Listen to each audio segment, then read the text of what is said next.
Hey there, I'm Jesse Weber, and thanks for watching the Young Thug trial here at Law&Crime, where we bring you live coverage of high-profile trials and individuals accused of committing some pretty terrible crimes. I'll tell you one thing, it's a stark reminder that the world isn't always the safest place. Well, that is why I want to shine a light on this week's trial coverage sponsor, Morgan & Morgan. When you're injured, figuring out what to do next can be pretty overwhelming. That's where Morgan & Morgan, America's largest injury law firm, comes in. A whopping 3 million people turn to them every year. And their process is a game changer. Picture this. You submit your claim, you sign contracts, you upload documents, you communicate with your whole legal team, all from your phone. It's that simple. And what's even more impressive, an attorney reviews your case in just 8 clicks. That speed is remarkable. You submit a claim, they start fighting for you. And if you're concerned about costs, well, you only pay them if you win. There's no upfront fee. So if you're ever injured in an accident or at work, you can check out Morgan & Morgan. You can submit a claim in 8 clicks or less by visiting forthepeople.com/youngthug.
take up something first. Honestly. Oh, I mean, we're not agreeing to this. I didn't say we're agreeing. I'm saying that this is what I told All right, Mr. Short. you. Okay, you want to hear? Sorry, name of everybody here, sir? Yes, sir. Okay, all right. So, jury's not with us at this point in time. Mr. Short, you said you had a supplemental basis as to why I should get the right. Yes, Your Honor. Hold on one second, one second.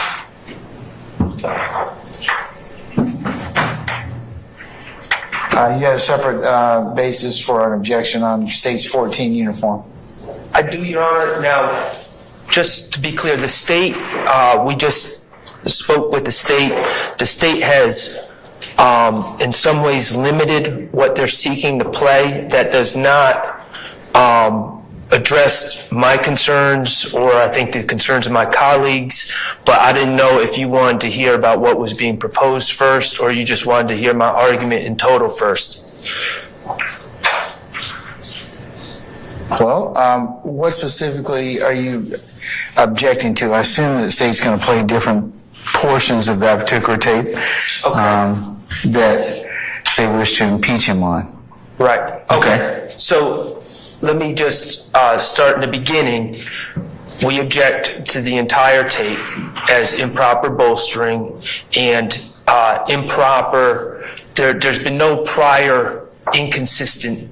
There's been no repudiation. I'll disagree with you about that, given his testimony. So we're going to. Well, but you can. But that's your assertion. So okay. Next. So just for the record, the foundation has not been laid for a prior inconsistent statement. And additionally, Your Honor, they do have the written plea agreement with his initials on it in evidence. So that's already there. Now, also, Your Honor, specifically, beyond the global objection, we object to the Law&Crime insignia on the tape. The what? I'm sorry? The Law&Crime insignia that's on the video. It's an insignia that I guess that's it's yeah. Okay, we object to the headings. There's one heading in the beginning that says 8th YSL, in quotes, member enters guilty plea or something to that effect. On my copy, it disappeared for a while, but then midway through the tape, it picks up again and it says something to the effect of YSL gang member agrees to testify against Young Thug. So we object to any of those added headlines. Now, Your Honor, Are they going to be taken out? the state has not indicated one way or another on that. Your Honor, that headline does not, it does not lend itself to being extracted. I have been attempting to cover it, but when I do that, the video itself doesn't play. But what happens, Your Honor, is that the point at which it comes up is when you manipulate the screen. So, for instance, if I were to simply start playing the video, it goes away. And then when I touch the screen for any purpose, it then comes back up. So literally, unless you have the pointer over the screen, that heading, that caption is not there. And what I would propose to do to remedy that is to stop sharing just before I pause the video itself. Will that get rid of the headers as well, where it says, 8th YSL member? It would. Whatever it purports to say. It would. And Your Honor, if I may, I can actually show the court what I am speaking of. I'm trying to join back into the Zoom.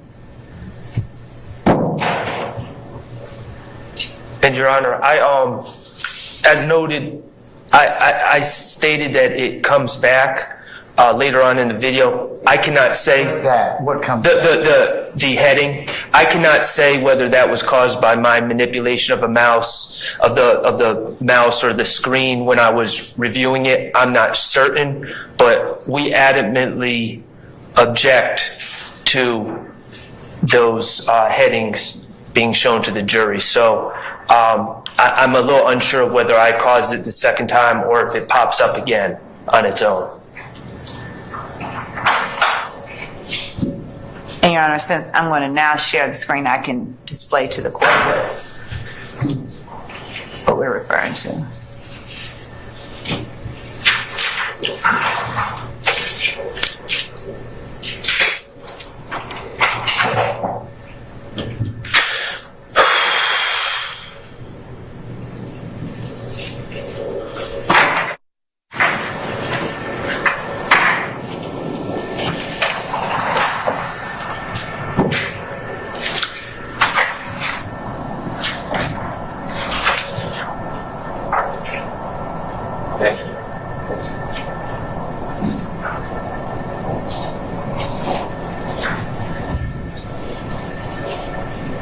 This is what I mean when I put the cursor over it, it comes up. When I take it away, it goes away. I'm going to stop the share and show what I propose.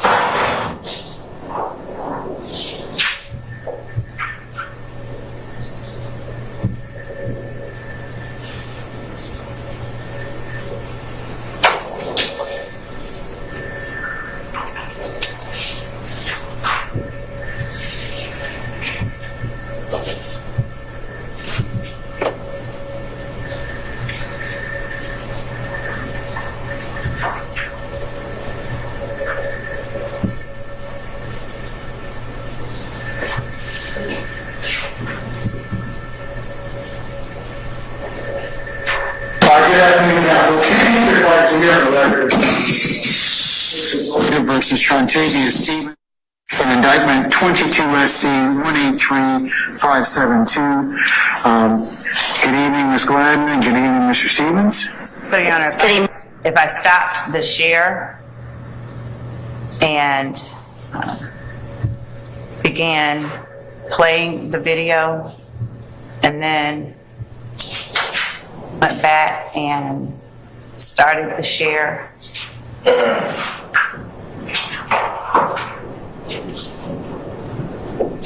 You got her so far? I do. All right, you need to speak up, sir. I do. Okay, all right. Put your hand down. All right, Mr. Stevens, over the next several minutes, I'm sure Ms. Gladden's probably told you, we're going to go through what's called a providency inquiry. Half of it is what we call your Boykin rights. That means those are constitutional rights that every criminal accused enjoys. Meaning, because in our system of jurisprudence, I'm intending to stop at. For the record, the state intends to play from the very beginning to 3 minutes and 57 seconds in, which is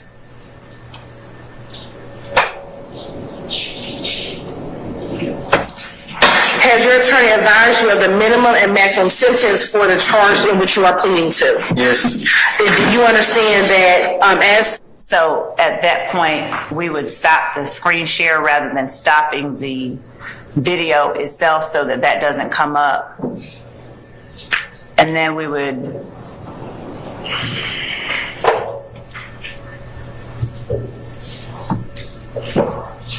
start back. And Your Honor, what we can do to make it more seamless is rather than publish this exhibit through this witness, I can tender it and we can publish it through a different witness with the areas addressed that Mr. Sharp has and with everything else edited out. So at this time, rather than attempting to put it in through Mr. Stevens, I will simply, it is for impeachment purposes and I can't address the rest of the argument, but I can put it in through a different witness. Why not just Publish it. why not just edit the video and recall him? I mean, is there somebody else you can go on? I can do that. Is there somebody else you can go on to at this Yes. point in time so that you could, because that will be a problem as formatted. I'd like to see you, Mr. Sharp's correct, I'd like to see you get rid of those, the law and crime and the, header. Yes, Judge, we can definitely do that. And Okay. I have a couple of more questions for Mr. Stevens, and then I will, When would you be able to redact the video? Would he have to come back in the morning? yes. Okay, all right. What's your other objection, Mr. Sharp? I mean, I'm going to take care, state's going to take care of that. The Law&Crime insignia and the 8th YSL member, the header, stripped out. Thank you, Your Honor. So from 0 to 158 approximately, which is what the state plans on playing, from 0 to 158, Your Honor, and let me be clear, this is completely appropriate for a plea. We're just stating that it's not appropriate to play during a trial. So I'm not okay. suggesting that Your Honor did anything wrong in the plea. But Your Honor goes over some background information, and Your Honor states how it's going to happen, and states that the state is going to present what they believe to be a factual basis. And if you find a factual basis, I'm paraphrasing, if you find a factual basis, then you'll make that determination.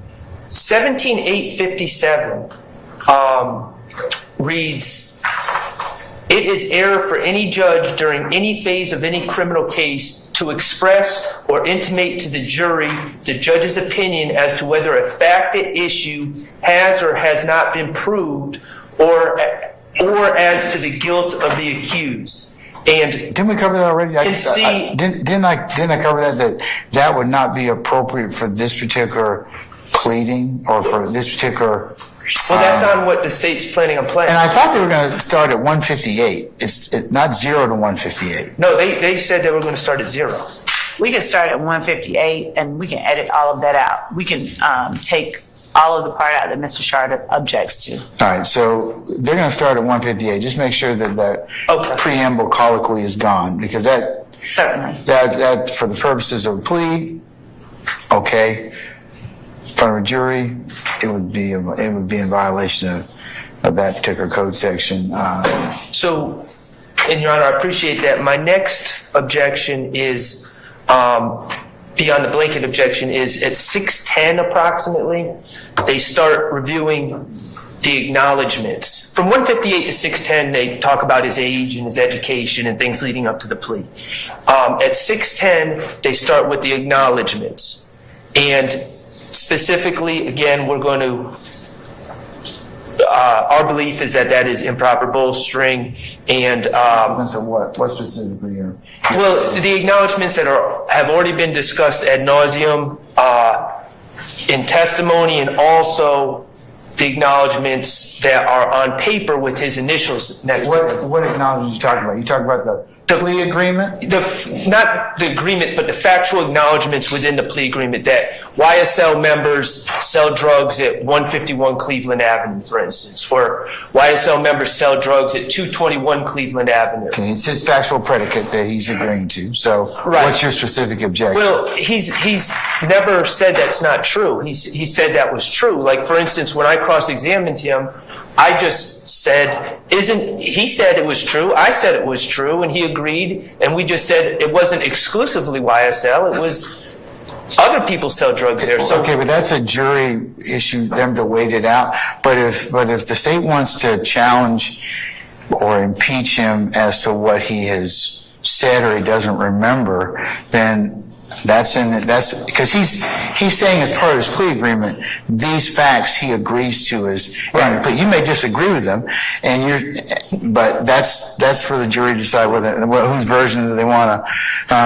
Well, let me rephrase. You don't have to present anything. It's the state's version, basically. So if they decide that they wish to believe that, or later if you decide you want to present evidence, which you're not required to do, they'll wait and sift that out. But primarily, it's the state's burden to prove that. I agree with everything you said, Your Honor, except I do respectfully disagree. I don't think that there's been any disagreement or any repudiation of that acknowledgement. He said it was true, and we just said it's not exclusively YSL, but he never said that acknonglement is not true. Okay, so I'm gonna overrule that part. Okay. So I'll leave the acknowledgments in, okay? Okay. So, and then at 15:30, just before 15:38, I think 15:30 approximately, we're going through, he's going through his Boykin rights and his rights that he's waiving, and then there's an understanding that the plea is in effect throughout this trial, the conditions of the plea are in effect throughout this trial, and any subsequent appeal for these gentlemen. And okay, if appropriate. So that would need to be redacted. Right. So the specific reference to the appeal. right. Okay. And So then- you have any issue with that? No. All right. So around 15:30, we'll exempt out the issue in returns to the appeal. And so then the state agreed with us to take out the factual basis, So what do you and that's from 1538 to, I believe, 2256, more or less. They said they're going to not play any of the factual basis. That's correct. Okay. At 2311 is the statement made by Your Honor that Mr. Steele had talked about, my prosecutor statement at 2311. We feel that that should be taken out. Okay. Any objections, State? Your Honor, I just say that the court does not make that statement as if we are the. You know, I understand we're separate branch of government, so, but just for the purposes of trial, different than plea. So I'd ask that you omit that at 2311. Okay. Okay. What else? And then at 2639 to 2710, the state agreed that they were not going to play 2639 to 2710. 2630 to 2710. 2639 to 2710. What's there? And you were warning him about the dangers of being out late at night, and there's a lot going on in the city at this day and age and things of that nature. So you were given curfew. Yes, it's curfew. yes. And then at 2720 specifically, there's another reference to an appeal. All right. Actually, 2720 does not talk about either of the other defendants' appeals. It talks about his rights. So I would ask that that not be taken out. Yeah, if it's his right to appeal, then it needs to stay in. All right, I don't have the quote in front of me, so if it talks about any of these gentlemen's right to appeal, we would ask that it be taken out.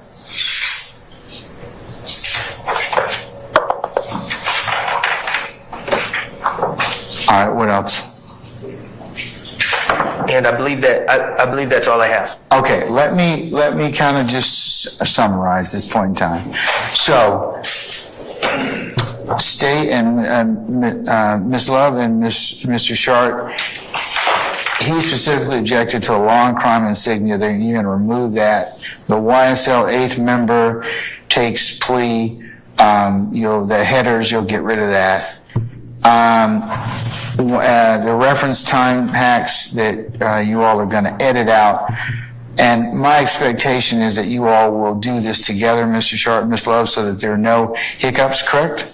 Yes, Your Honor. What I can do is send to Mr. Sharp as it is edited out the version that we've come up with, and he will, I expect, send back to me his concerns. Okay, if any.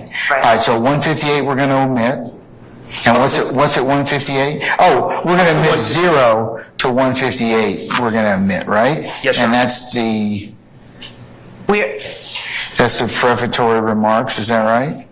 So, What's it 0 to 158? So I can, Here. for purposes of the record, just tell me what it is. You're explaining the process to Mr. Stevens, and you're explaining that Oh, the factual you're going to basis. present a plea and provide a factual basis. And the Boykin rights. and Your Honor, the only thing that I would ask with respect to that is that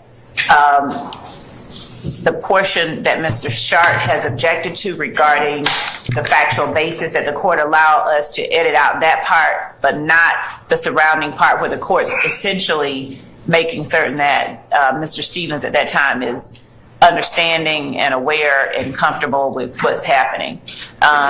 So I'm asking that a blanket 0 to 158 exclusion not be had at this time, and that the court allowed Mr. Shard and I to communicate with respect to the timestamp of the part where the court addresses the factual basis, so that I can extract that out but leave the remaining in so that the jury has context about what's going on. What specifically are you objecting to again, Mr. Short, in terms of the in terms of that 0 to 158? Because I do have to explain to the defendant about the, two things I have to cover, and that's the Boykin and rights analysis, and then there's a factual basis determination. So, well, specifically, I'm objecting to the factual mention of the factual basis. I have to, though. I have to explain to a defendant. It doesn't need to be played at this trial. I don't really know why any of it. Okay, here's where it's going to become an issue. Mm-hmm. When we charge this jury at the end and they look at the factors for whether or not this particular piece of evidence and weighting it, it would be not proper if the court didn't go through that as part of that analysis in the court's charge. So these are factors you got to take a look at. So, but Your Honor, if I may, they're the proponent of this evidence. They are proposing that it's being entered to impeach Mr. Stevens with his prior inconsistent statements. So I don't know what any of this has to do with that. They're the proponents. And so the background of the plea, to me, from my vantage point, is completely irrelevant. We're not here to determine the voluntariness of Mr. Stevens' plea. And if they want to get into his prior inconsistent statements over my objection and over the objection of others, I guess that's what's going to happen, but I don't know what the relevance of all this other stuff is. Yeah, I have a response to Mr. Sharp's response to the court, and that is that when the voluntariness of the plea has been impugned or questioned on cross-examination extensively, it very much is relevant. And I have a copy of the transcript that is, the court can take judicial notice of it, but I'm going to just ask that the court allow me to give to the court what I will label as one zebra.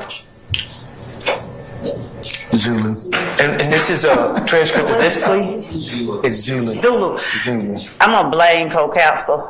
Is this a transcript of this plea? This is for the record, this is the Odyssey transcript of the Trontavious Stevens plea dated May 15, 2023, filed in the Superior Court.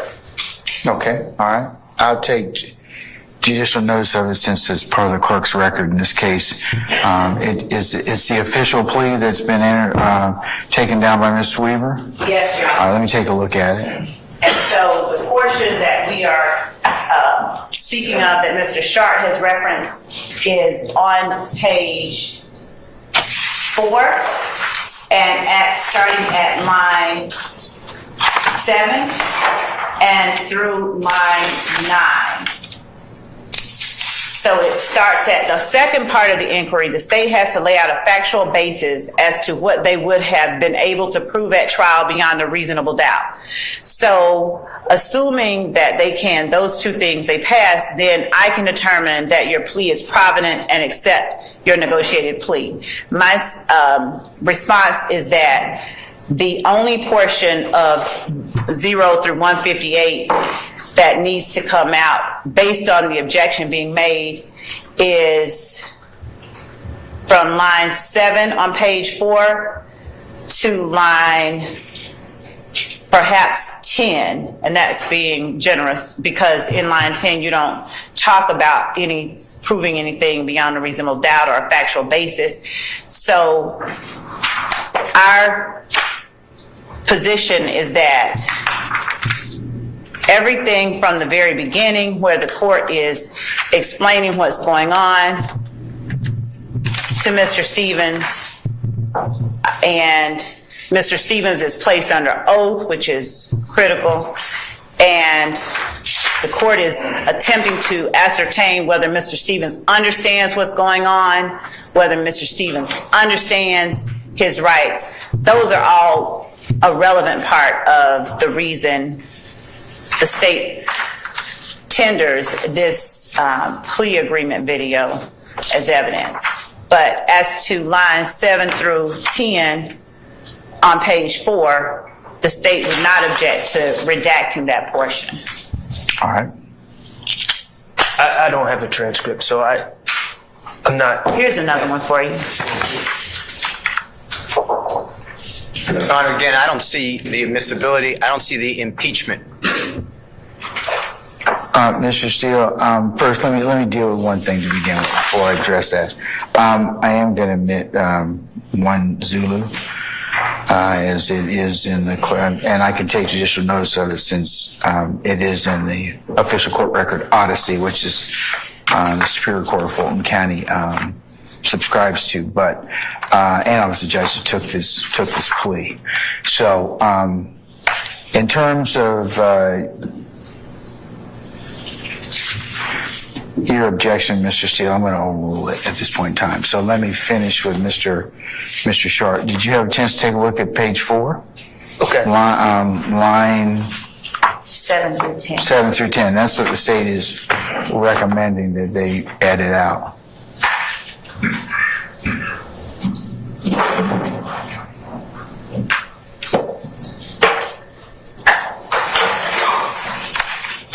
Okay, I mean, I do agree with Mr. Steele that with what he said, but also, Your Honor, if the purpose is to show that you, Your Honor, found Mr. Stevens to be freely and voluntarily entering this plea, if that's their purpose, then we again run into the 17857 argument. Because what they're essentially doing, Your Honor, is you're someone that's given great credit and held in high esteem, and the jurors look up to you, and what they're essentially saying, it seems to me, by trying to play this beginning part, this beginning preamble, is to say to the jurors, look, if it was good with Judge Glanville, then, who are we to, and who are these defense attorneys to suggest it wasn't done properly? And that's improper. Your Honor, I disagree with Mr. Sharp on that point. In no way, again, this would go to the weight of the plea itself or the evidence being offered. The court in no way comments on any. I'm not even certain how Mr. Sharp gets to the argument that it somehow makes the court a commenter on the weight of the evidence or anything of that nature when we're taking out the portion that he is described talking about the factual basis. And the only thing that is happening is that the court is saying, we don't force people to plead guilty, so we have to make sure you understand your rights, you give them up, and freely and voluntarily. So that's the first part. Then I can determine that your plea is provident and accept your negotiated plea, okay? That's the portion that we are asking to be allowed to include. And Mr. Stevens nods in the affirmative, and then the court instructs him, you have to answer yes or no. And pertinently, he says, yes, sir. So these portions that we are asking to play I don't even see how the argument is made that it somehow amounts to the court commenting on evidence when we have a plea agreement signed by the defendant, entered as evidence, and the defendant has already given the evidence that he has entered a plea and been sentenced by the court. Let me try to, Your Honor, they want to play clips, audio of Your Honor saying, I have to make sure this plea is freely and voluntarily given, which I understand happens during a plea. We all get that. But then, lo and behold, they're going to present to the jury that the plea was accepted. I mean, the jurors are smart people.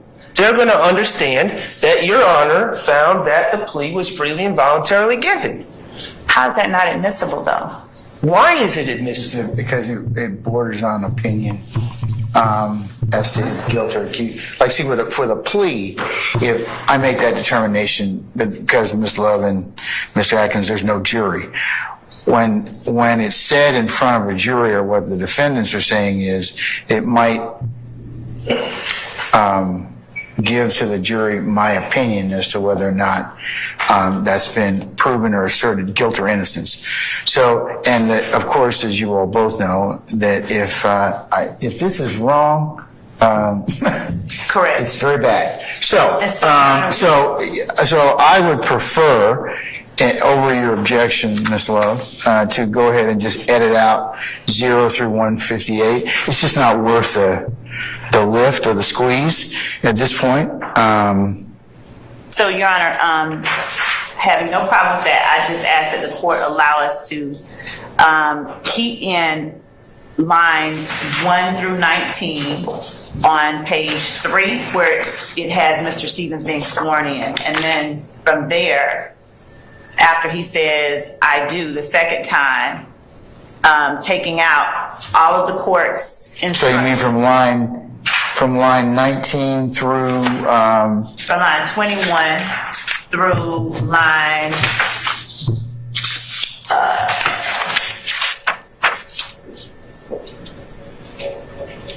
16.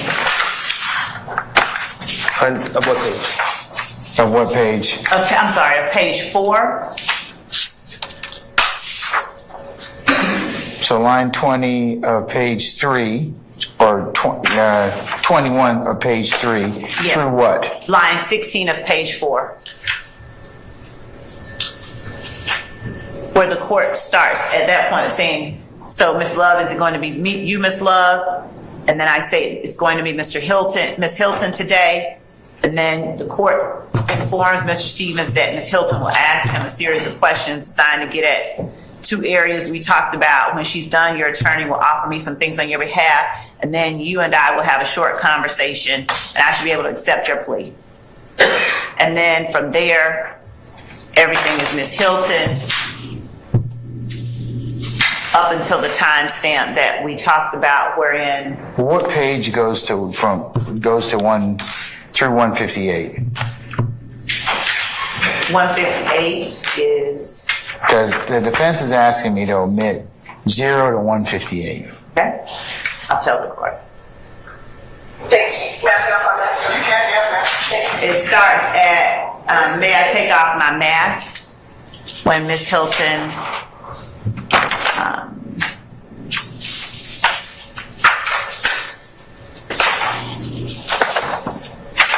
so it would be line 4 on page 5, where the court, where Ms. Hilton says, "Thank you." That's where they're asking to have taken out. All the way from the very beginning where he's being sworn in to line 4 of page 5. And what we're asking is that out of all of that, that the court leave in lines 1 through 20 on page 3 and line 17 throughout on the rest of it up until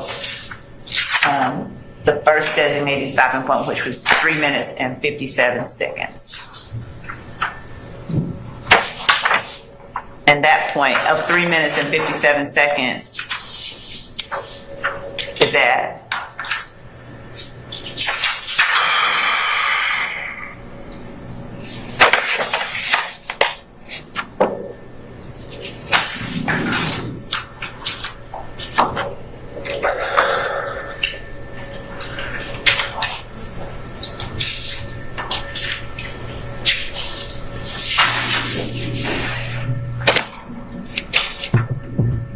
page 7, line 23, where Ms. Hilton asked, "Do you understand that as count 1, conspiracy to violate the Racketeer Influenced and Corrupt Organizations Act, it carries a minimum of 5 years and a maximum of 20 years in custody.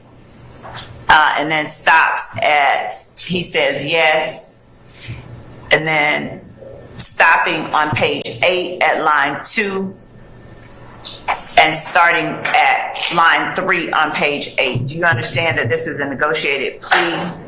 Court doesn't have to accept. Court can sentence you to the maximum on each charge, continuing until 1539, where Ms. Hilton then begins to get into the factual basis for the case, which is on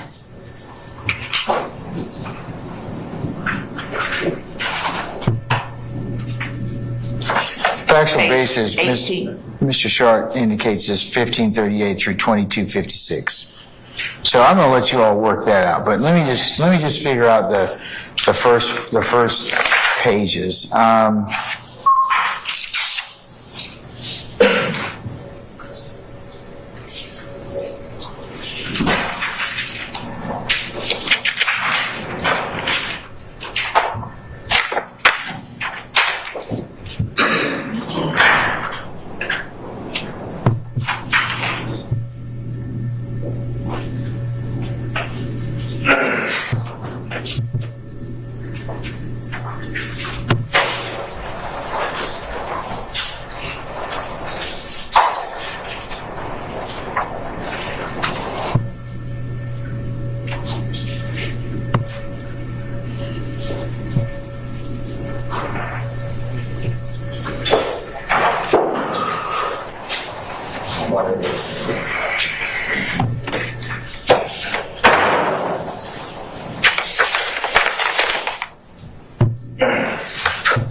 Okay, Ms. Love, over your objection, I'm going to say you should omit 0 through 158, okay? Yes, Your Honor. And then I'm going to leave the acknowledgments that are 610 over Mr. Sharp's objection. I'm going to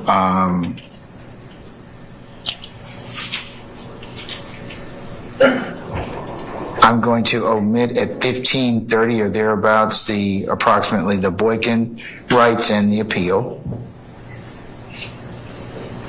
I'm going to omit the factual basis at 1538 or thereabouts to 2256.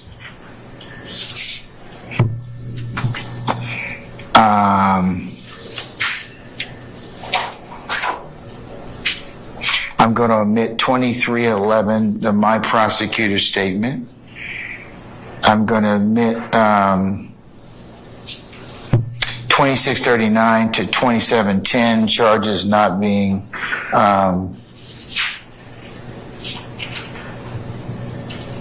the nighttime strip club curfew issue. And then there's also the 2720 reference.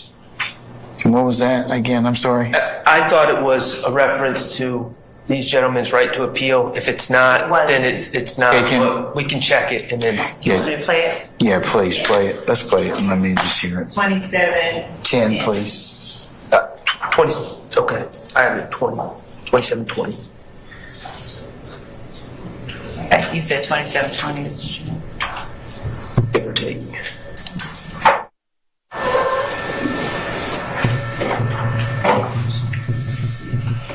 I'm starting at 2708.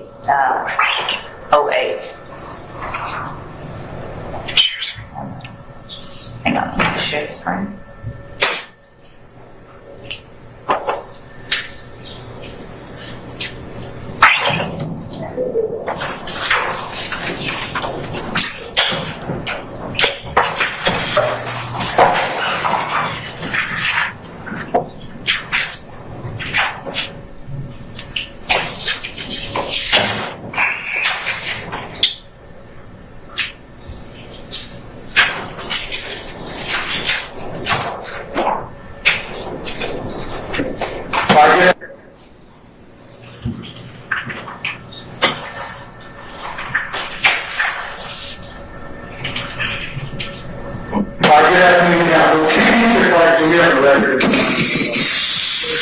Versus Trontavia Stevens in indictment 20. You can't have any contact with anybody else in this indictment until these proceedings are over. Yes, sir. And what I mean by that is until the appellate procedure in this particular case is over, if any. You understand that? Yes, sir. Okay. Do you have any questions about my sentence? I changed. You need to omit that, please. Okay. Yes. Anything else? Yes, two Because I don't want to have any issues tomorrow morning, okay, about... Yes. Okay, so are those the only things that you... No, there's two other things, Your Honor. First of all, Mr. Matthews has brought it to my attention that at 1616 on what he's looking at, without manipulating anything, a headline comes up that judge shocked that YSL defendants reject deal or something. Okay, you know that those are all the fake folks that... I don't know. I'm just... and what I mean by fake is fake news. It didn't occur. You know that. I'm not saying that you were shocked. No, let me be clear. I'm not saying you were shocked. No, it's not. A third party is trying to attribute to me something that's not true. Correct. Okay, all right. Can we just strip out all that, please, madam? Yes. All right. And 1616 and 747. It doesn't come up on the one that I'm playing on mine. Now, maybe it does when they're... Oh, okay, I see it right here. Please. I'll make Let's just not make it a problem. Strip it out, okay? Yes. And then finally, Your Honor, the state suggested that they remove one piece of this, which is at the bottom of page 7, 7 line 23 to the top of page 8, which goes over the... Say again, is that you're referring to the paper transcript? The or the transcript. plea transcript? The plea was transcript. filed. What Yes. page are you talking Bottom about? of page 7, starting on Hold on. page 23. Bottom of page 7, line 23? Yeah, line 23. That's the count 1. Okay, going through what? Line 1 of page 28. That'll be page 8. That's years in custody. Yes. So it talks about punishment, or about, it talks about the maximum sentence that you could receive. Yes. Minimum maximum sentence. And Your Honor, I can see that under normal circumstances, there's some case law out there that states that this would be inadmissible. However, the state is stated repeatedly that they're seeking to introduce this as far as to prove that the plea was voluntary. So this is a very unusual circumstance. And I don't know how we let the jurors, if the point of this is to not only provide inconsistent statements or present inconsistent statements, but also prove that the plea is voluntary, it seems to me that we're only giving the jurors half the story if we leave out what Mr. Stevens was facing when he entered this plea. Your Honor, I believe that is a backdoor effort by the defense in asking. I think that it's disingenuous to suggest that somehow it is proper to keep a sentence that Mr. Stevens did not receive in as part of this offer that we're making. The only thing that we are asking not to be shared with the jury as it relates to this portion that we are offering as evidence is the maximum and minimum sentence range for the count that the defendants on trial right now are currently facing. It is immaterial because Mr. Stevens proceeded on a negotiated plea. But they are making it material. And The idea that this is a backdoor attempt by the defense, it's disingenuous. we're not, and it's disingenuous. We're not the ones trying to bring in this evidence. This is the video that they want. Excuse me. This is the video. This is the video that they're seeking to introduce. Okay, but And now they're sanitizing the extrajudicial statements that they want to introduce to the jury. it's not really relevant, Mr. Short. It's not because he took a plea and he got the benefit of the bargain. For you to telegraph or put this in here to the jury would not be relevant at this point in time. Because they don't decide punishment, and it should not be a factor that comes in.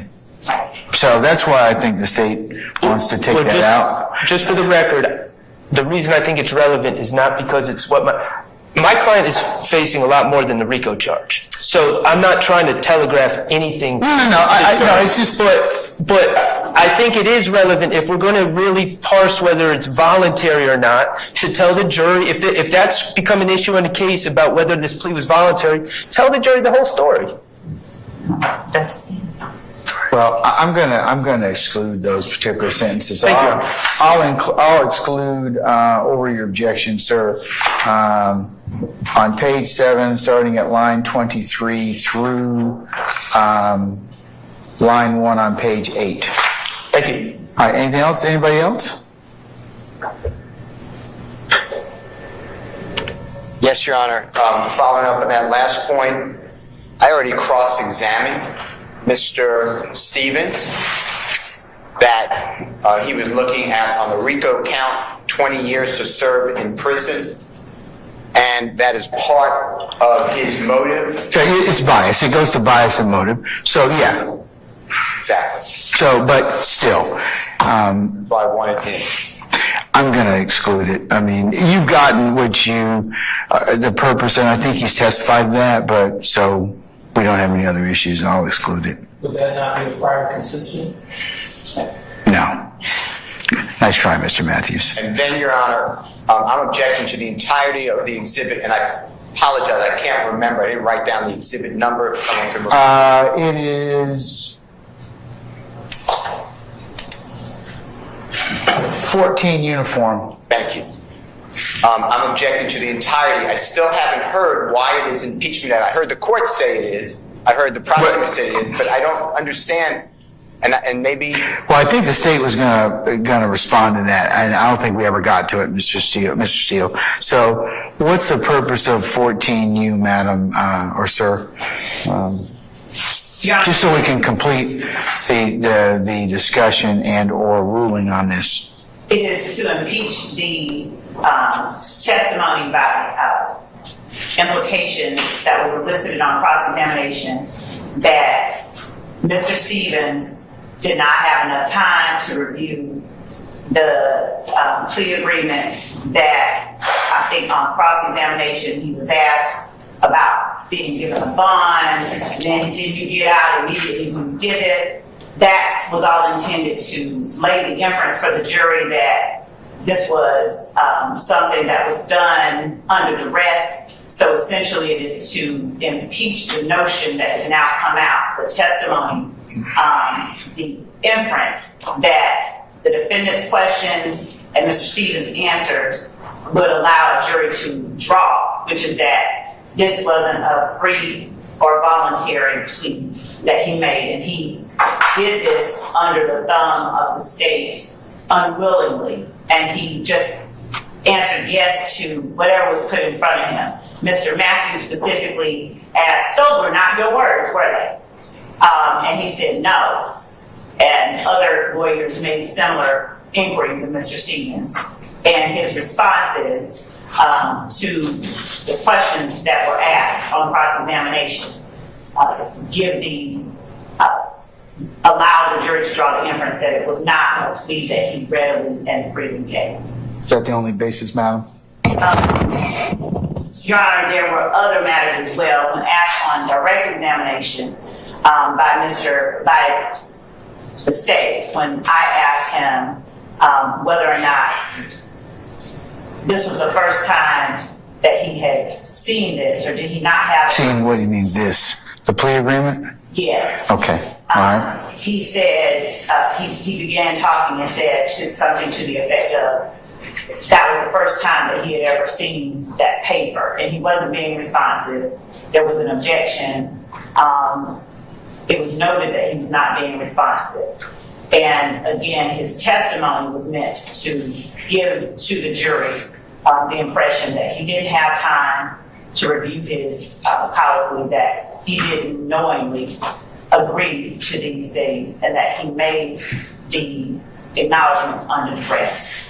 So that, coupled with the answers that he has given, are the reasons that the state seeks to introduce this, to allow the jury to see the circumstances under which the plea was given, to see his demeanor while giving the plea, and to see him actually exercise his rights to change something. He stopped in the middle of the plea when Ms. Hilton said something he didn't like or didn't agree with. He's like, wait, what is that? I didn't read that. So he wouldn't answer directly when I kept asking him about having the opportunity to go over and discuss these things with his attorney. But he answers it during the plea colloquy and says that he has had enough time, and the jury can see the court giving him time and allowing him to exercise his rights to ask more questions and do anything he wants. So I think that it is necessary when, as here, a witness on the stand makes a different statement, takes a different posture in a statement made outside of court, it is necessary for the jury to see the circumstances of the statements made outside of court, and to hear, when we have that opportunity, what was said, so that they can compare the two and draw any inference that they choose to from the reason that there are differences between the two. Okay. I have one other, I guess, inquiry or point.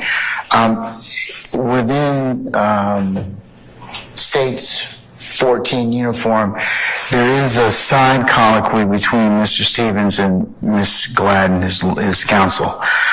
Does that need to be addressed? Does that need to be edited out? Because it seems like that was a private conversation between the two of them that should probably not be included as part of the part of that. Your Honor, actually, two things as to that. Nobody in here has any standing to make that argument. That's the first thing. And two, with respect to that conversation, it goes directly to what we were talking about, and the fact that Mr. Stevens is wanting to give the impression through his testimony that either his lawyer wasn't working for him or he didn't have enough time. Let's ask Ms. Gladden since she's here.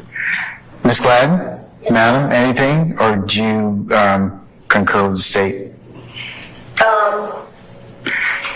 Do you have any objection as to that particular colloquy between you and Mr. Stevens?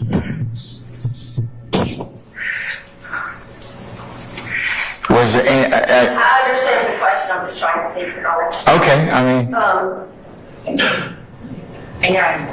Is the state objecting to it, or? No, the court is just as a cautionary measure, just ensuring that. I mean, I know what it goes to. The state's told me that, and it goes to the jury being able to weight Mr. Stevens' testimony in regards to whatever they are asking for them to consider it, credibility or otherwise. So, but that's their determination. So the side colloquy, if I just want to reiterate, Judge, and you stated, is that it might have the implication that I have not gone over everything with him because I was explaining something in the middle of the plea. Is that? So is it okay to leave it in?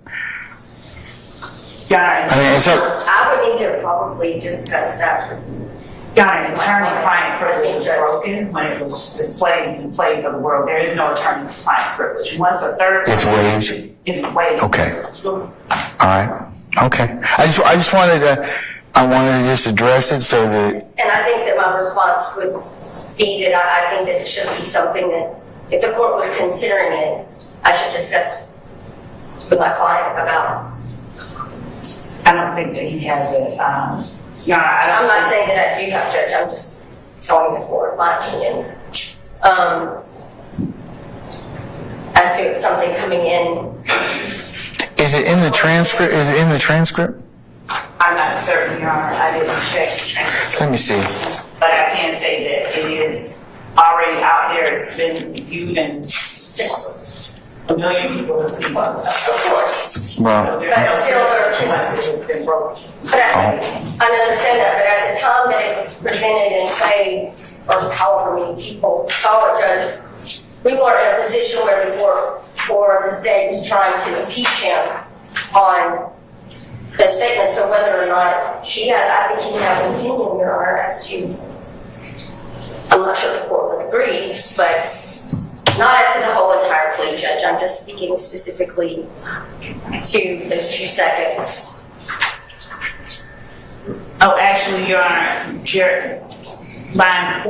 page 14, line 24. I'm letting you know your rights. That's not something that I can't tell you.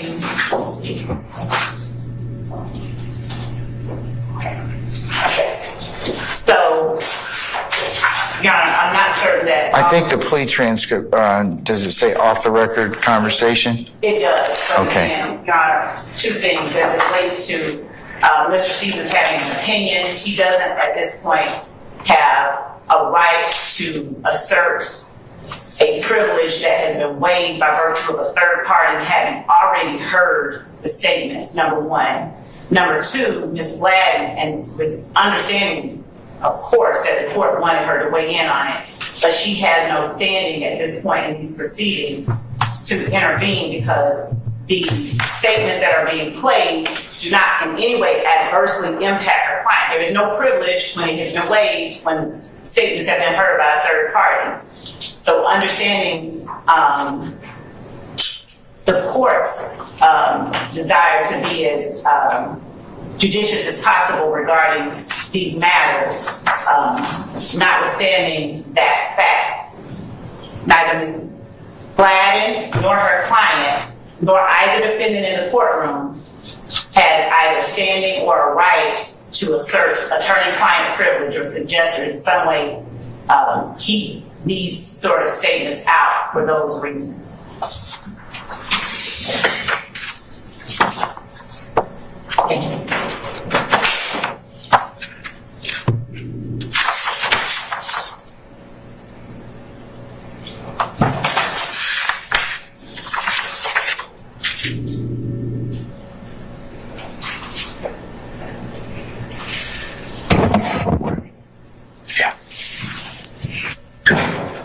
Hold on.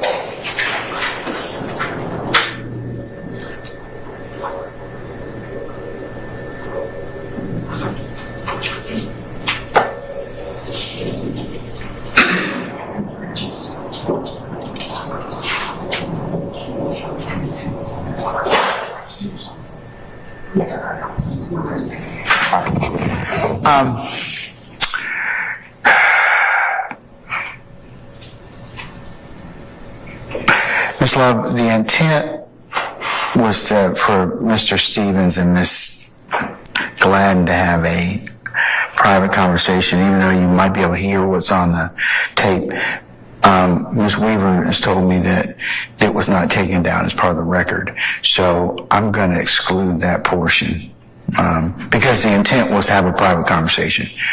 But the media, I mean, because we have mics and everything else, they're plugged into our sound system, so if they don't press mute, you can hear what's going on. So it's really it's really an unintended conversation between that. Now, so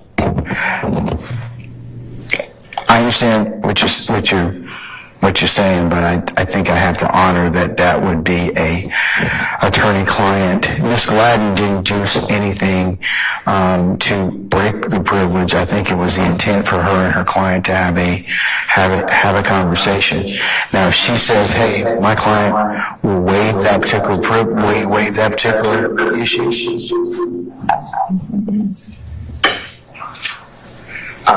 then it won't be.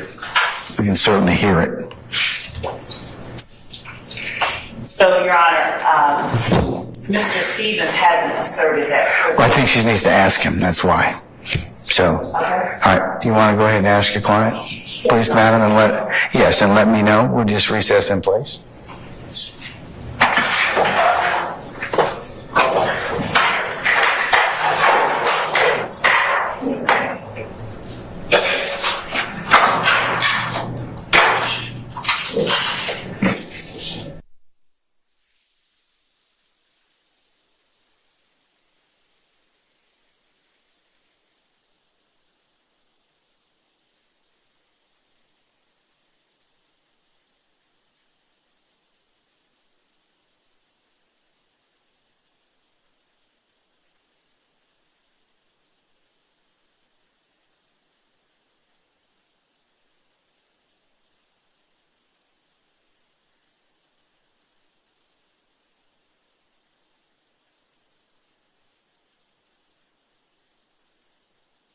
Hey there, I'm Jesse Weber, and thanks for watching the Young Thug trial here at Law&Crime, where we bring you live coverage of high-profile trials and individuals accused of committing some pretty terrible crimes. I'll tell you one thing, it's a stark reminder that the world isn't always the safest place. Well, that is why I want to shine a light on this week's trial coverage sponsor, Morgan & Morgan. When you're injured, figuring out what to do next can be pretty overwhelming. That's where Morgan & Morgan, America's largest injury law firm, comes in. A whopping 3 million people turn to them every year. And their process is a game changer. Picture this. You submit your claim, you sign contracts, you upload documents, you communicate with your whole legal team, all from your phone. It's that simple. And what's even more impressive, an attorney reviews your case in just 8 clicks. That speed is remarkable. You submit a claim, they start fighting for you. And if you're concerned about costs, well, you only pay them if you win. There's no upfront fee. So if you're ever injured in an accident or at work, you can check out Morgan & Morgan. You can submit a claim in 8 clicks or less by visiting forthepeople.com/youngthug.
Okay, Ms. Gladden, thank you for coming back. Did you have a chance to talk with your client, Mr. Stevens? Yes, Your Honor. Okay. First of all, he wanted me to apologize that we, his discussions and What, I'm sorry, madam? that we took so long. Not to worry. Don't worry about that. All right. And on his behalf, Judge, he has no objection to the state's request to redact those few seconds. So you mean The state request to redact those 3 seconds when we had.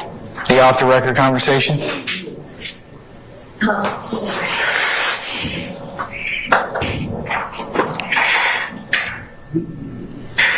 Oh, I completely misunderstood.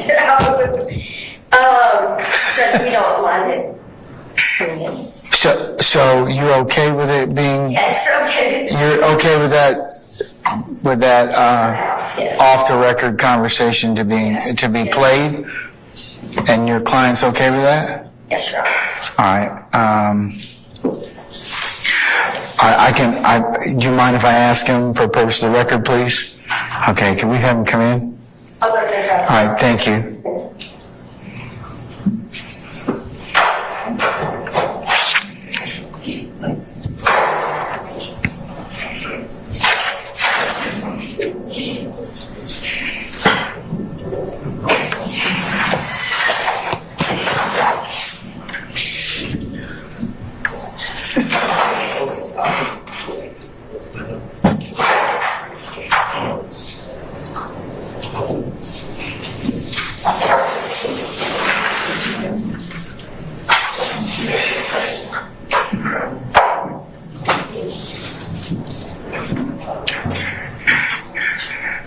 Mr. Stevens, you and Ms. Gladden can come on up here, please. Mr. Stevens, you can have a seat in the witness chair again. And Ms. Gladden, you're welcome to stand next to Mr. Stevens. Thank you, Your Honor. All right.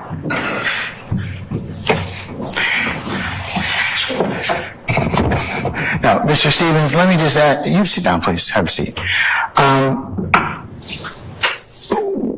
We have had a conversation, that is the parties in here, the state and your counsel, as to your plea that was given some time ago. Do you remember that? Yes. Okay. Part of that plea contains what appears to be kind of an off-the-record conversation between you and Miss Gladden. Okay, did she talk with you about that? Yes. Okay. Is it your desire to invoke your attorney-client privilege, because that would be a private conversation, or do you wish to go ahead and if you invoke your attorney-client privilege, we won't play that particular part of the video, okay? If you say, I'm okay with it, then we'll play it. And I just need to find out whether or not your attorney has talked with you about that, because it's your privilege to hold or to waive. So, tell me what you want to do. Sure. Do you mind it coming in or not? Oh, man. You don't mind? No. Okay. Did Ms. Gladden talk with you about that and explain to your satisfaction what it means to have that particular statement come in or come out? Yes. Okay. So, tell me again what you want me to do with the statement, or you wish for me to do with the statement? Wait. I don't legit. You don't object to it coming in? No. Okay, so you waived the privilege just as to that particular statement that you made that you and Ms. Gladden were having a conversation as to? Yeah. Okay. All right. Mr. Stevens, can I get you to step out just 1 second so I can kind of discuss a little bit of scheduling, and then I'll tell you when you need to come back, okay?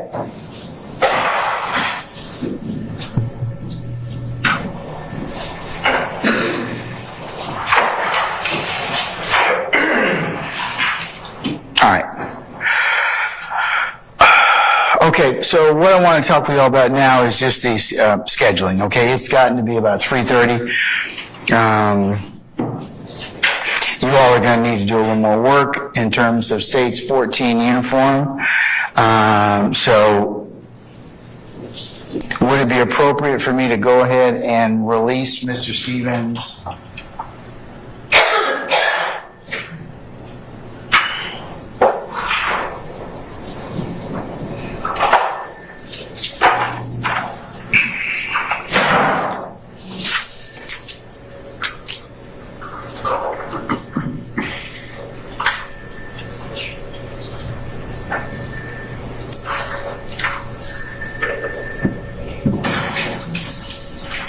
Till tomorrow morning at 1000 hours. Would that be sufficient, madam? Yes. All right.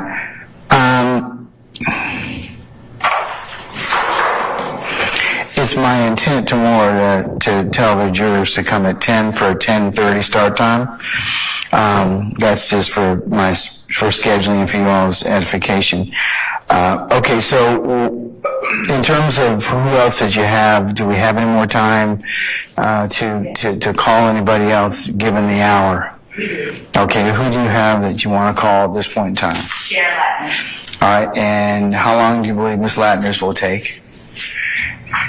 30 minutes is tops. If that long. And that's probably 15. Say again.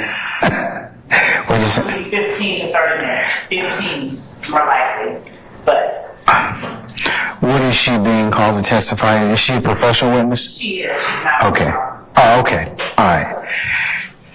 All right. Yes, sir. Mr. Adams. Can I get a little bit more clarity in terms of what she's a 911 operator, if I'm correct? She's not the operator, she's a custodian. Okay, and then is she being called in regards to Act 61 or anything particular? Her name appears in the discovery numerous times. Just want some clarity. I'm going to let Mr. Adams answer this, please. Your Honor, Ms. Ladders is specifically speaking about Act 61 today. If she's going to be called to authenticate or play the 911 call in Act 61, I believe that the actual person who made that call is Ravia Hill. Is being called to testify as well. So I'm curious as to why we need to hear from Ravia Hill and the 911 call as well, or hear from Ravia Hill on the 911 call. Okay. And Your Honor, as Hold on, Mr. Steele. Let him finish, okay? as I'm sure defense counsel in this honorable court is aware, Ms. Lattner's can authenticate as the custodian of records. For the call itself? For the call itself, yes. Is there any CAD that's going to go along with it? There is a CAD, Your Honor, and also there is a radio traffic and the associated CAD report with the radio traffic. So Ms. Lattner is going to those 4 exhibits, which are 1 Victor through 4 Victor, Your Honor. Okay, and then what about Ms. Hill? Your Honor, Ms. Hill, Monday, she had a child, and so she is going to testify later in the trial. So Okay, it's all right. kind of an unexpected on that date, and so she's just unavailable right now, but the state wanted to continue with this act, and we plan on calling Ms. Hill in the future when she is able to come. Okay. All right. So it's for foundation, Mr. Adams. I would suspect that Ms. Lattner's is going to give the foundational just for the admission of those 4 documents. I would think that they'll probably have some other testimonies from Ms. Hill to explain those. So. I would presume so. If Ms. Lattner is being called to introduce those documents, and I'm going to presume that we don't have the business record certification if she's a custodian, she's actually being called. So if that's the case, if she's introducing those documents, then I have no objection to that. I would certainly have an objection to them simply paying a 911 call if that same person who made the call is going to be coming and testify to that. It would be cumulative. Cumulative in advance, quite frankly. Are you going to play it now, or are you going to play it when Ms. Hill testifies? Your Honor, the state is going to play the call now, and Ms. Hill's testimony does not just, she's going to testify more about making the 911 call. So Ms. Hill will not be cumulative of the 3-minute 911 call that Ms. Hill made. She's going to talk about other facts and circumstances that will not be cumulative of the 3 minutes of her 911 call she made. I'm sure there's other stuff she'll be testifying because she was a victim of the robbery. That's fine. But in terms of, I made this call to 911, this is what I said to them. She finally testified to that as well. So then why would we need the 911 call to be played unless it's supposed to some specific purpose outside of what she said in the testimony? I mean, is it going to be a prior inconsistent statement or a prior consistent statement in advance? That's not necessary. Your Honor, if I may? Sure. Is there an objection to the 911 call, or is there not? I think you heard that yes, yes, there's an objection to the 911 call being played at this point. If they intend, as they've said, to have Sheree Hill come in and testify about that call that she made, it's simply unnecessary to play it at this point. There's no purpose to it. Your Honor, if I may, what is the basis of the objection so the state can adequately respond? Judges? Sit down. You jumping Mr. Steele. You ain't even on the floor yet, okay? All right, well, you just wait your turn, okay? All right. Improper bolstering.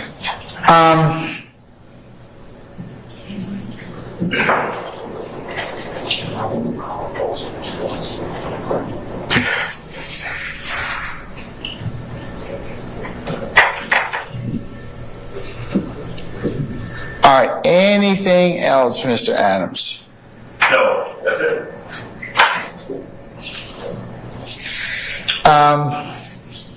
Okay, Mr. Steele, you're next. Also, and I know maybe it won't be played, but as far as radio traffic, Your Honor, that is confrontation clause. The officers have to testify to it, to put in radio traffic, and the CAD report is also confrontation clause. Those are formed for purposes of prosecuting or hunting a suspect in this case. Both the CAD report and the traffic between officers. So I will join Brother Adams, but I'm adding to it. Okay, now, Mr. Matthews, Senior. Attorney Adams covered improper bolstering. The 911 call that comes in, it's going to improperly bolster the witness's testimony when she comes in. Well, here's what you could do. Ms. Ladner's could introduce this foundation. You could have the authenticate the documents, and you could have Ms. Hill play it. Because that's her 911 call. What's it going to come in for with the 911 call? Your Honor, the 911 call she makes and the radio traffic that are both being introduced by Ms. Ladner, they play off one another because Christian Ettinger was detained. What's the purpose of it? Is it a cited evidence? Is it some type of Yes, Your Honor. It is an excited utterance. It's also a present sense impression because she says that the armed robbery, the carjacking happened 3 minutes before she made the 911 call. And Officer Floyd, who's on the radio traffic and is going to be testifying, he's given present sense impressions. He says, I'm behind the 78 Victor, which is the stolen vehicle. It matches the description that was given. And he's given real-time updates, and he mentions that there's an individual who got out of the car so that officers can respond. And Ms. Ladner's just going to talk about when a 44 Victor, which is carjacking, comes over the radio, that gets disseminated throughout the city. So it has a direct impact on how APD was able to catch him quickly. And it's just relevant evidence the state wants to introduce about this armed robbery carjacking. And Your Honor, the state would also like to, not that business record search, 911 calls are routinely admitted. Sharon Ladders is the custodian of the 911 records. The state feels that she can properly authenticate that this CAD report, this 911 call, this radio traffic, and this CAD report from the radio traffic were made and retained in the proper business of 911 at Atlanta Police Department. She is more than adequately tailored to do that with her position. And in regards to the confrontation clause, Your Honor, the radio traffic of officers is in real-time updates. It's not for the purpose of prosecution. It's for the purpose of Atlanta Police Department to properly respond and get information in case an officer is hurt, injured, to be able to detain someone there. It's not for the purposes of prosecution. And it's an ongoing emergency, Your Honor, because until he's detained, that individual, I just robbed someone at gunpoint to APD's knowledge, and they want to detain him. All right. Mr. Adams and Mr. Steele and Mr.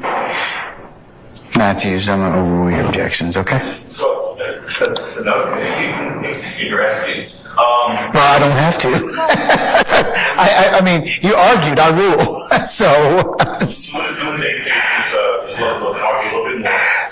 Oh, that's so bad. That's so bad. But let me just say this, though. I agree with two things that they said. Number one, yes, they want it in. Number two, it is a business record, right?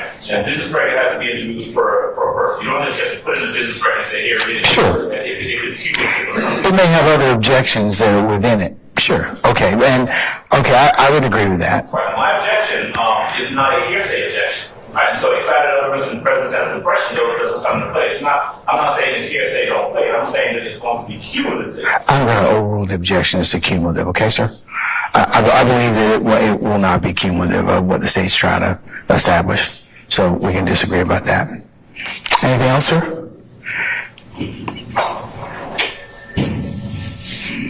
Let me also add on to the argument I had earlier. What I'd also say is that, again, there is no nexus that's been shown and it will be shown. As of right now, we've not heard what this armed robbery, what this 911 call has to do with anything in the indictment. Other than it's Act 61, sure. But it is a Act 61 of a RICO conspiracy count that they have to establish or have to make a confirmation showing, as I've indicated before, about the conspiracy, this person's involvement in the conspiracy, and this having to do with the furtherance of the conspiracy. And so, again, there's no nexus. Same objections I had to the testimony earlier. Yes, sir. And I'm going to overrule it. Okay. All right. Anything else? Okay. Anybody else? Your Honor, specifically, Mr. Stillwell, I want to make sure we're joining in with Mr. Adams. All right. So noted, sir. Okay. All right. Let's call Mr. Stevens in and tell him. Did I tell him? No, we have not as of yet. So we probably need to call for our jurors too. So can we summon our jurors, please?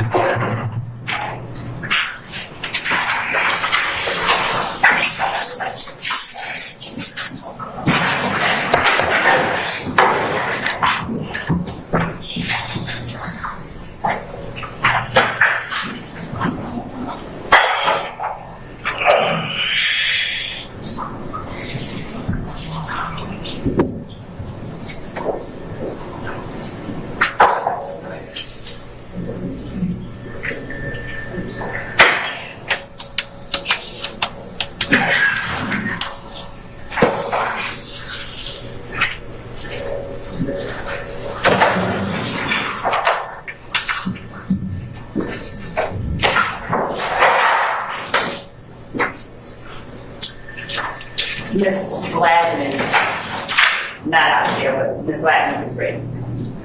She's walking the halls with her client. Okay. Fine. All right.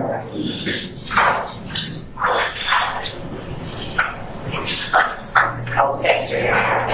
Thank you. Here comes Miss Gladden. Where's your client, Mr. Stevens? It was just happening down the hall. Yeah, so I can go ahead and excuse him until tomorrow?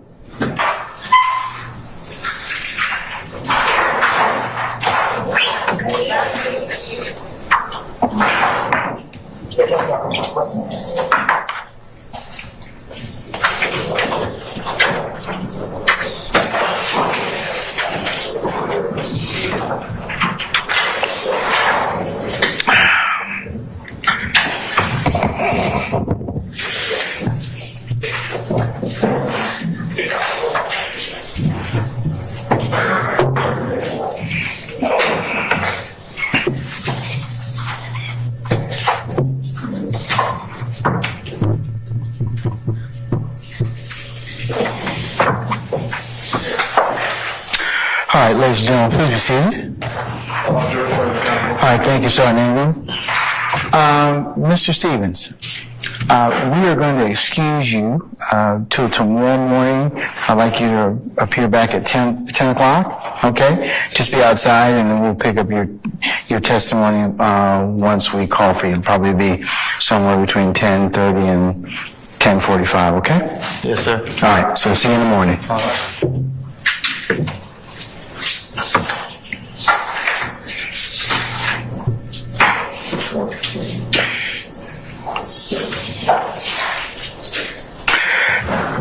Ladies and gentlemen, with your permission and concurrence, we're going to take another witness out of order. As I mentioned earlier, that's an acceptable way to take testimony upon agreement of the parties. So we're going to go ahead and call this particular witness, and then once they're done, we're done for the day, okay? All right.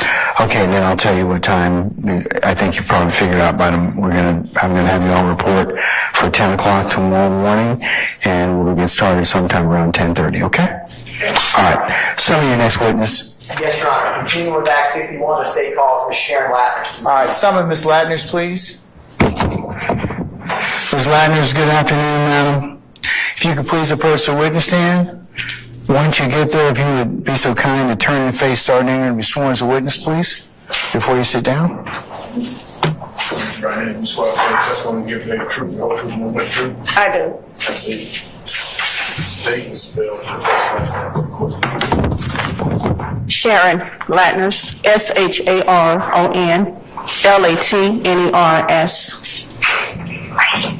Good afternoon, Ms. Latner. Good afternoon. Can you explain to the jury where you're currently employed? City of Atlanta Communication 911 Center. And are you the appropriate business custodian for 911, radio traffic, and CAD reports for the City of Atlanta Police Department? Yes. And how long have you been in that position? Since 2004. Your Honor, may I approach? You may, sir. I'm handing the witness, Your Honor, 1 through 4 Victor.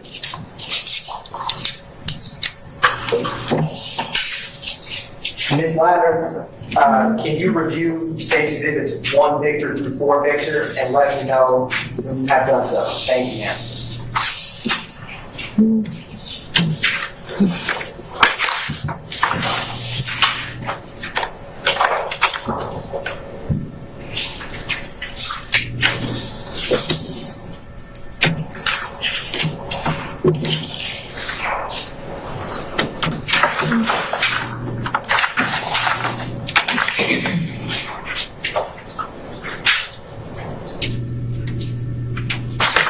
Okay.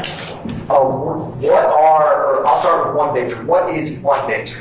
A copy of the 911 calls from that date. And what is 2 Victor? The CAD report for the incident on that date. And what is 3 Victor? It's a CAD, incident report what officer pulled out on this call. And what is 4 Victor? The radio traffic for this number 4B. How do you recognize these items? They City of Atlanta CAD report and my name is on top, so I print them out. And are they fair and accurate representation of the 911 call and radio traffic for this incident? Yes. Your Honor, at this time, the state moves to admit State's Exhibit 1 through 4 Victor. Any objection, sir? Now, 1 quick second. Sure. Can I see those, please? Particularly 3 and 4. You certainly may. I should have to see them all. If you don't. He said 3 and 4. Thank you, Ms. Latner.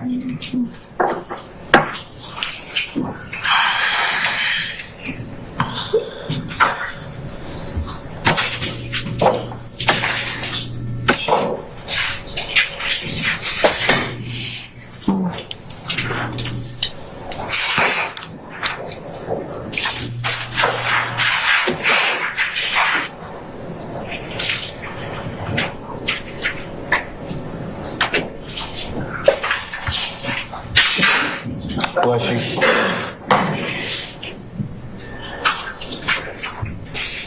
Thank you. Thank you, Judge. No objection.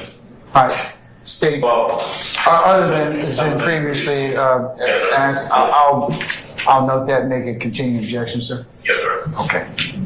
Case 1, Victor through 4, Victor admitted, and may be published as you see fit. Thank you, Your Honor. The state's going to publish State's Exhibit 2, Victor.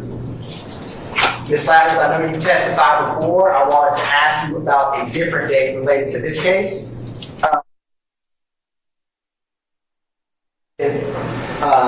Is this the CAD report for this incident?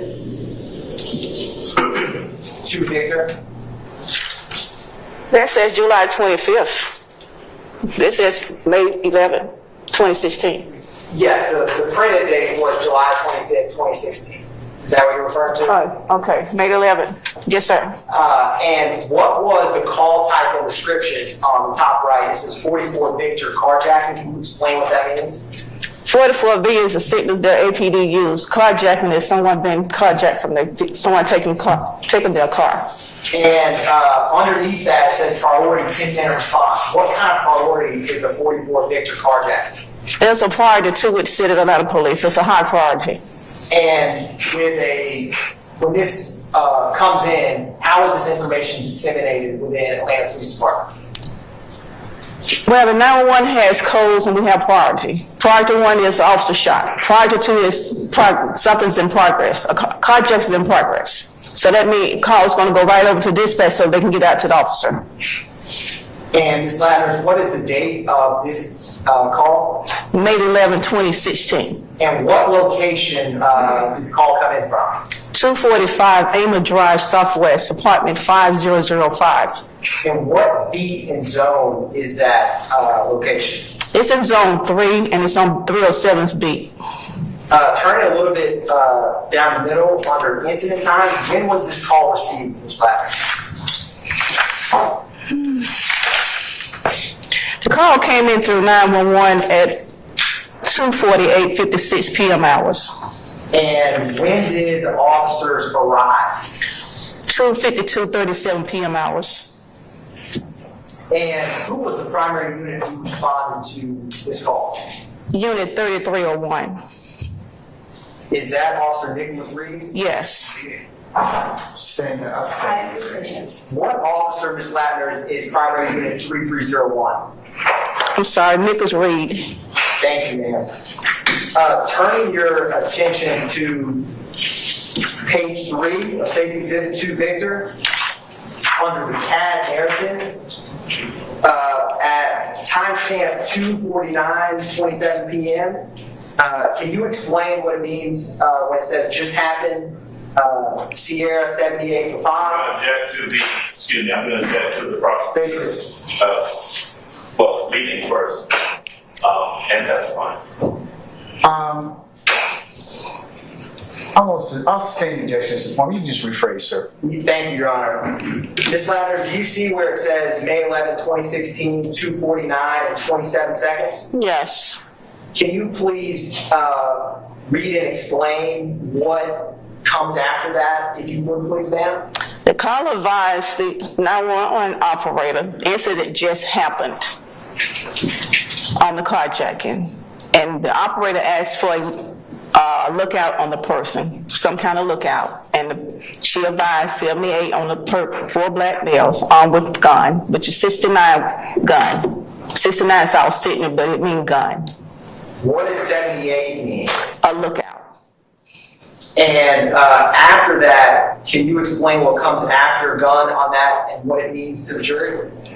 She advised the perch took her 78, which is her vehicle, her black Toyota, and she gave the lookout on one black male, black shirt, one black male, blue jeans, vest, and white shirt, tan pants. And Ms. Lattner, right after that, at 5/11/2016 at 2:50 p.m., there is, can you explain what that means for the jury when it starts with DOT? Last direction of travel means last time a female or male saw the person, they took a right on Amer Drive. approximately 3 minutes ago. Thank you, ma'am. And who did this call come from? Miss Hill. Thank you, Ms. Latters. Your Honor, at this time, the state's going to publish State's Exhibit 1, Victor. All right, sir.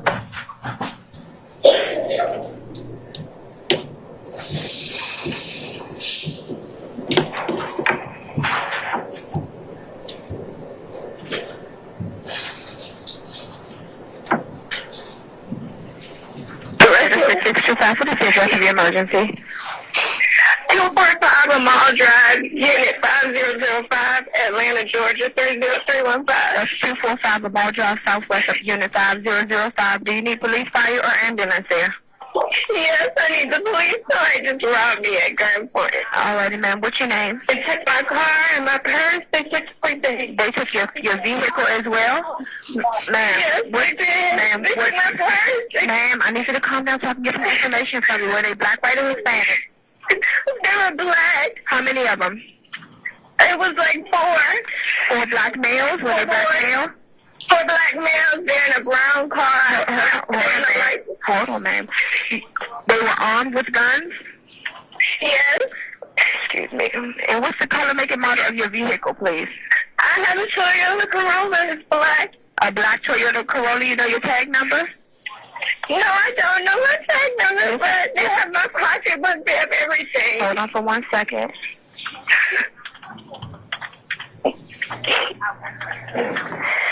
All right. Do you remember what color shirt and pants they had on? I know the boy had on tan pants. He had a small afro. One had a black shirt. Wait a minute. He had on a black shirt. Hold on, wait a minute. No, the driver had on a black shirt. Okay. The driver had on a black shirt. And what color pants? The guy who robbed me had on tan pants. No, wait a minute. The driver. What color shirt pants did the driver have on? I couldn't see the pants because he was the driver. Okay, and then so the one who pointed the gun at you, he was a black male. What color was his shirt? His shirt was a blue jean vest. It was white underneath, and he had tan pants. Blue jean vest with a white shirt and then tan pants? Yes. Okay, when they left, which way did they go? When they pulled out, they went right out of the neighborhood. So right onto a mall. Right on the mall towards Pryor or Maple Circle? I didn't even get to see which way they went. How long ago was that?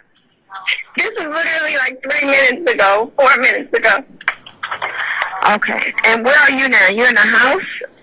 Yeah, I'm in my neighbor's house. What's your name? Terabia Hill. Miss Hill, what's a good callback number for you? What's your phone number? They have my phone, they have everything. Okay, don't worry about it. I have it. 678. Don't worry. 678-608-6544. Alrighty. Somebody's going to come out to you to make that report, ma'am. If you can get your tag number, that'll be very helpful, ma'am. I guess I have to call the license and registration place. No, call your insurance company. They can give you your VIN number over the phone. Okay. Okay. All right. Miss Hill, tell me if you're black, white. Hello? Yes, I'm black. What color shirt and pants are you wearing? I got on brown pants, like capri pants. Okay, and what color is your shirt? It's different colors. A colorful shirt? Okay. Yeah. All right, we'll get someone out there for you. Yeah. All right, bye-bye. Bye.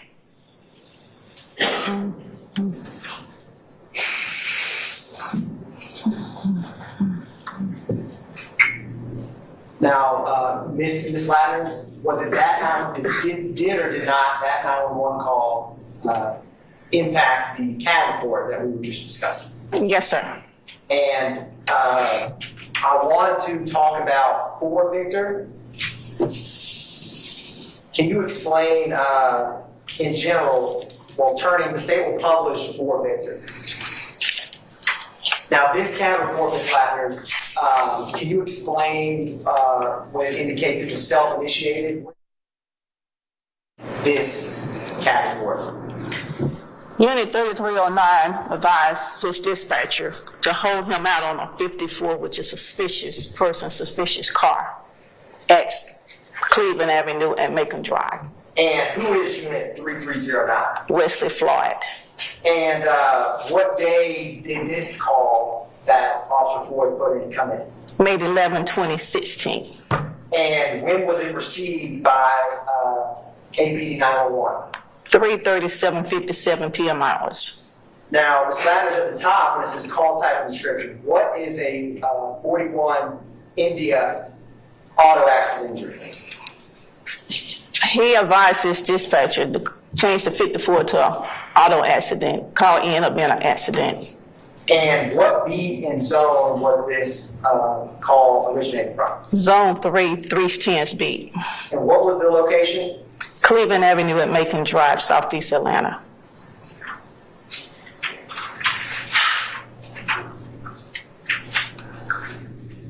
Your Honor, going to publish State's Exhibit 3, Victor.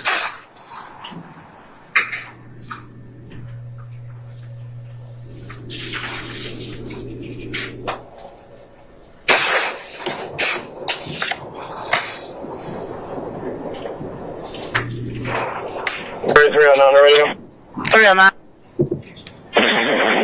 Hey, I'm behind the 44V. I should locate. Gonna be used Polar Rock and Bicknell. Polar Rock and.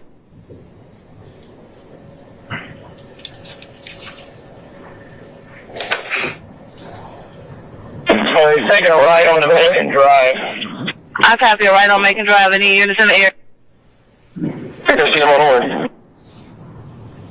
Hello. 310 Are you on Macon headed towards Cleveland? I copy on Macon towards Cleveland. Gonna be the Ballet Toyota Corolla, correct? Same phone with that Georgia tag on it. Are you?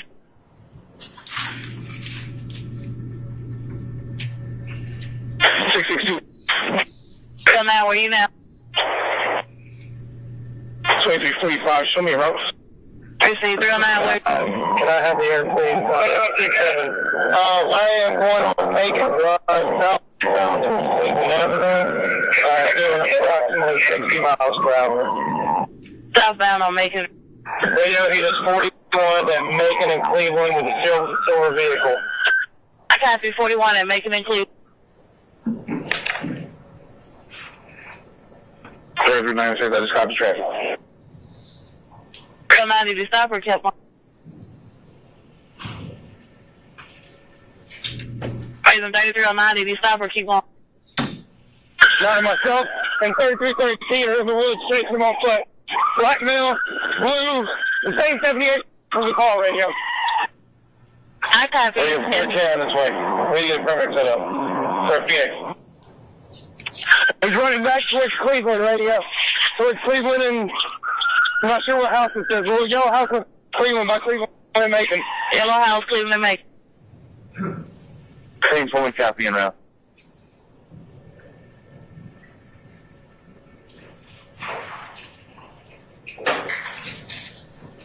13, I got him. One black male in custody. We're going to be at Lois Lane, Cleveland Avenue. 3313, Lois Lane, Cleveland Avenue. One black male in custody, 15-4. Hey, anyone else out there? Hey, this is the only one I saw bail from the car. 3396, I copy that. Starting for that location radio. I copy your route. 96, that's firm. Time me on 2527. 3309. Ms. Ladders, is this audio we just heard, what does it come from? Is it a cell phone? Is it radio? What generates what we just heard? Comes from the radio, police radio. And when it describes a 44 Victor, behind a 44 Victor, what does that mean in APD code for category? Carjacking person. And when they mentioned he just 41 at Macon and Cleveland, what does that indicate? He had an accident. And it references the same 78 in the call. What does that mean to have the same 78? What he means is, when we get a carjacking, the operator, 911 operator, gives that information out. So every dispatcher, we have 6 zones in Atlanta. Every dispatcher on each one of those zones give it out to all the officers in Atlanta. So in case they see the car, they know what's going on with that car. So they radio in and say, we see the carjacking from that location. Thank you, Ms. Lattimore. One brief moment, Your Honor.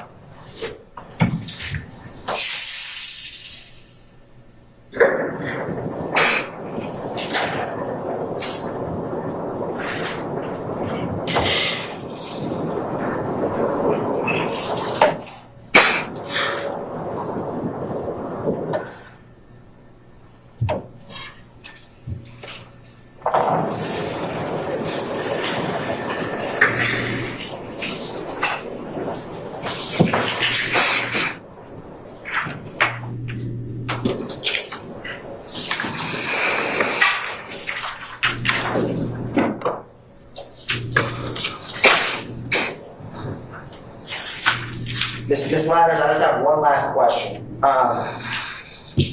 Going back to Case Exhibit 2, Victor.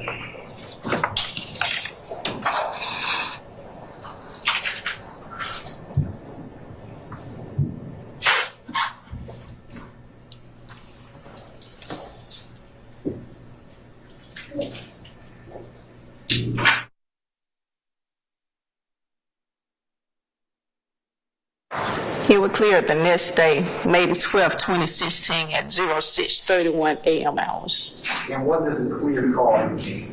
Univised, he completed his report. He cleared the scene. No further questions. Thank you, Ms. Ladders. Cross.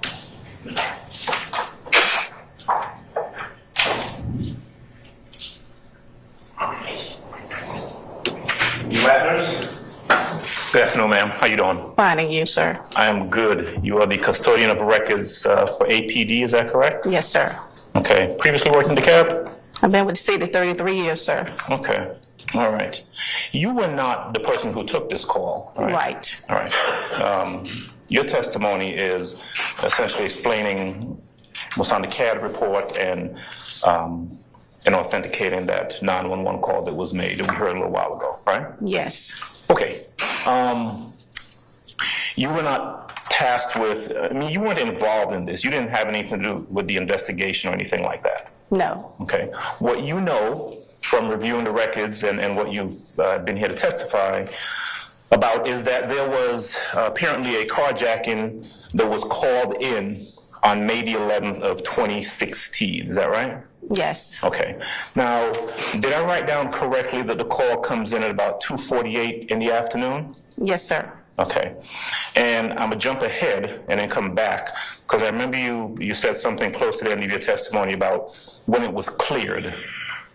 You said it was cleared on May the 12th. Is that right? Yes, sir. The next day? Yes. At 6:31 in the morning? Yes.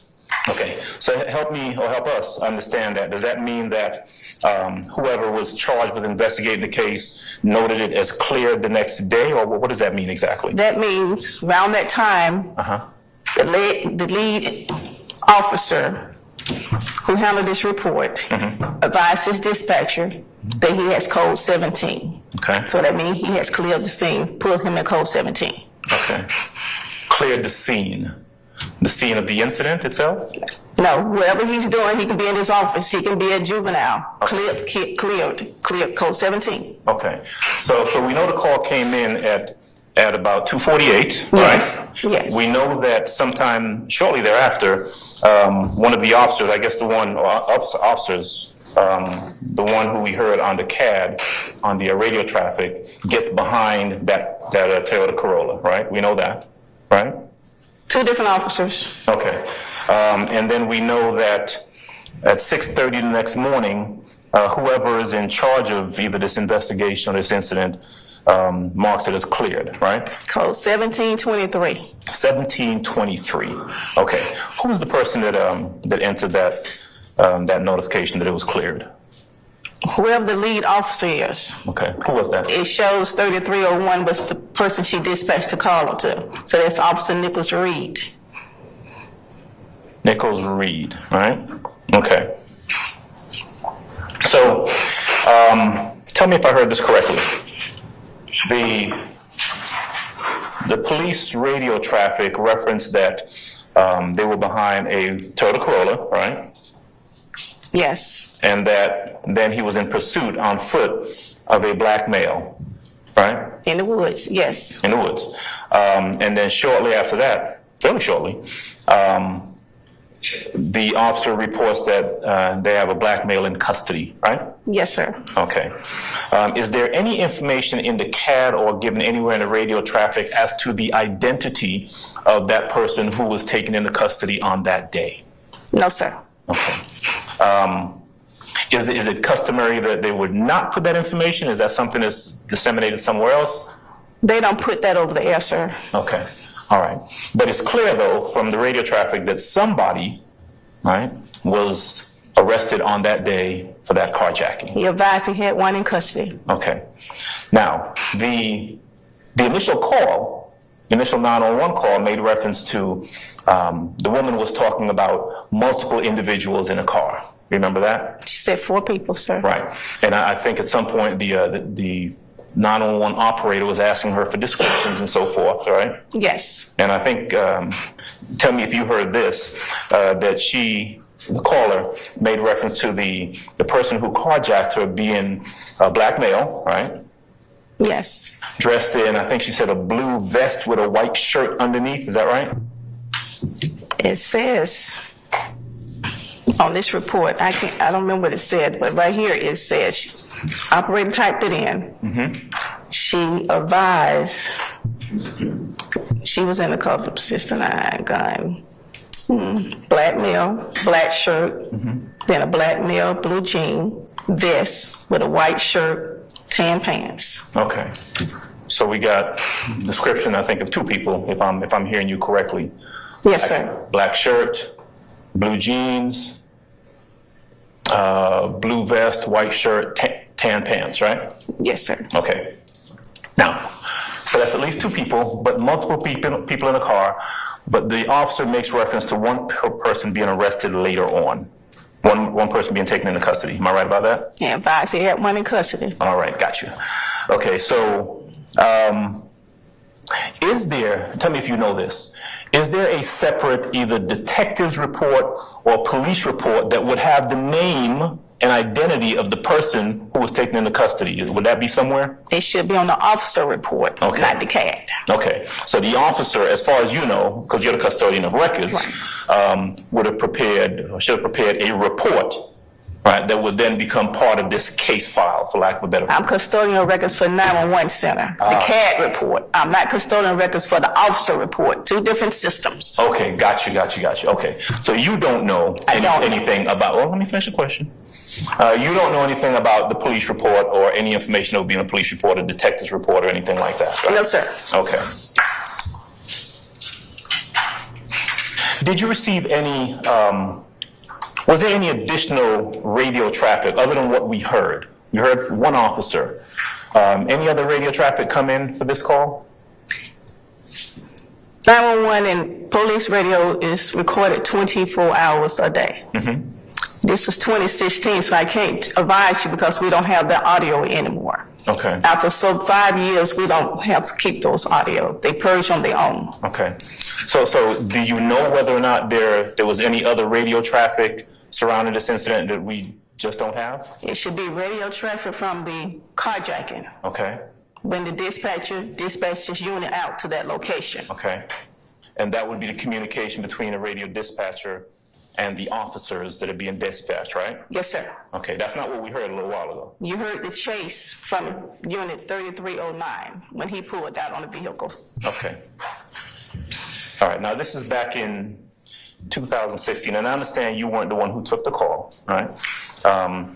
You just essentially pulled these records for use in this trial. Yes, right? sir. Okay.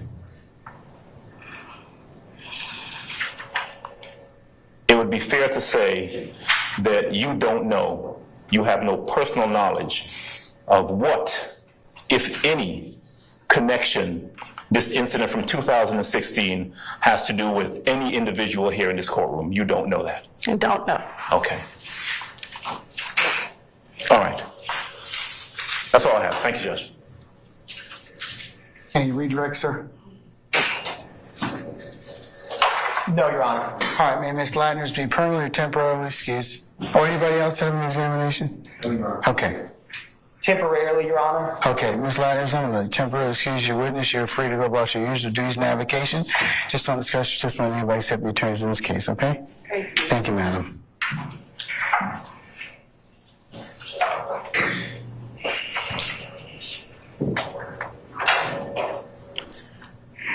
All right, ladies and gentlemen, consistent with my earlier directives, I think we have come to the conclusion of today's testimony. So what I'm going to do is I'm going to recess you all for the evening and have you come back tomorrow morning for 1000 hours, and then we'll start around 10:30, okay? All right.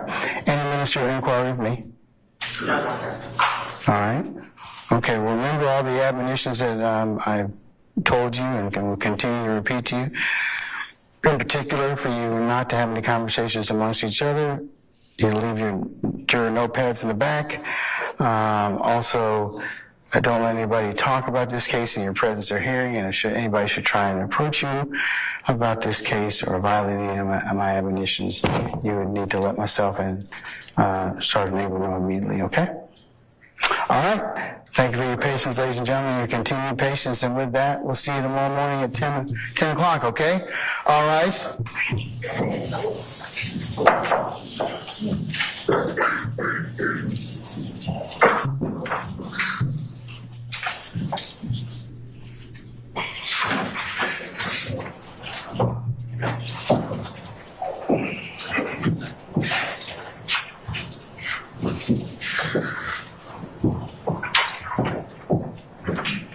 All right, ladies and gentlemen, please be seated. Okay, is there anything I need to take up with you all before tomorrow morning? Any other questions or inquiry with me? No, Your Honor. Not for this day. Mr. Steele? Just as a heads up, we were served or handed, and I appreciate it, by the Honorable District Attorney, a package today. It came in this vanilla envelope. It has different sections. Some of it has to do with Christian Eppinger, and then Mr. Jeffery Williams' social media accounts. And I just want to alert you, an alert judge is a happy judge, that I will be having multiple objections. I believe the state is going to try to introduce these exhibits through Detective Belknap. I don't know when they're going to call them, but I just want to give you a heads up for your scheduling purposes that I just got them one. Two, it violates the Honorable Court's order dated November 17, 2023, when you ordered prior to trial the data, the backup, the facts, and the reports. You signed that order that I prepared after argument from both sides, and I just got it, so I'll be objecting. And then there's other objections to the content, but I don't want it to come in at all through an expert. I did, by the way, received 0 expert reports in violation of your order. I know I raised this previously when the first witness testified and he did his PowerPoint, and you allowed that to go through. I needed time to cross-examine, plus something personal happened to me, asked me a favor, and I didn't, and it was fine. I didn't cross-examine, but I feel like your order's not being enforced, the law's not being enforced. So I'm just giving you a heads up. Your Honor, may I respond? Yes. Thank you. Your Honor, all the items that we've served on defense counsel has been served in discovery. It was served within discovery 13, and some were even served prior to that, probably in July of 2022, Your Honor. And I can find all of those items and make sure I can let the court know tomorrow what dates those items were served. In addition to printing out what has already been served, the state yesterday sent over the videos that the state intends to introduce through our expert as well, and we'll address address whatever objections to the content. However, as far as any discovery violation, there are no discovery violations because all of this has previously been served as early as July of 2022. Okay. Yes, Mr. Short. Just to, go ahead. Do you mind if I just clarify that? Sure. Mr. Short, thank you, Your Honor. I never said, I know I didn't say that I wasn't served it. I was served a tremendous amount of discovery. My objection is that the state is trying to introduce this information through an expert in violation of this honorable court's order that I already referenced, and in violation of our right to present a defense. I don't have an expert. I don't have any gang expert because I never got anything from the state. I have just because I'm served something, they did not do what you ordered them to do under Rule 705, OCGA Section 24-7 to 705, and we had this hearing. So that, I agree with Ms. Hilton that I had it in discovery, but I don't agree that the state complied with the correct order. Thank you, sir. Okay. May I, Your Honor? Yes. Oh, and Your Honor, additionally, regarding Detective Belknap, the state, from what they just said, is planning on calling him as an expert, if not tomorrow, in the coming days. I'll remind the court that he already testified as an expert in the very beginning of the trial. I guess we're still in the beginning now, but earlier in the beginning. And I've got to ask the question, how many times is an expert going to be recalled to basically regurgitate the same expert testimony? I think we have to place reasonable limits on that because it's going to become like a refrain in a song where we just repeat the same things through expert testimony again and again and again. He's already testified as an expert. If he needs to be called as a fact witness regarding the Eppinger case, I understand that. I understand he's a detective for APD, but to call him as an expert again, it seems completely unnecessary and prejudicial, and it overemphasizes the expert testimony, and it's cumulative and a waste of time at this point.